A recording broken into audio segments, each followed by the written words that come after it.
Zdravilne rastline, ki jih uporabljamo proti kašlju, razlikujemo oziroma delimo v dve skupini.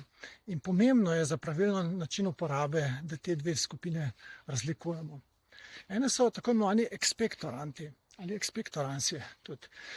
To so rastline, ki olajšujejo kašelj. Sem spada na primer korenina jegliča, pa tudi materina dušica, timijan. Druga skupina, to so pa tako imenovani antitusiki, to so pa rastline, ki zmanjšujejo draženje na kašelj.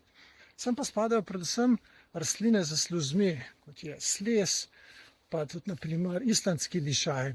Ti z svojimi sluzmi obdajo žrelno sluznico in preprečijo draženje, zmanjšajo draženje in s tem zmanjšajo refleks na kašelj.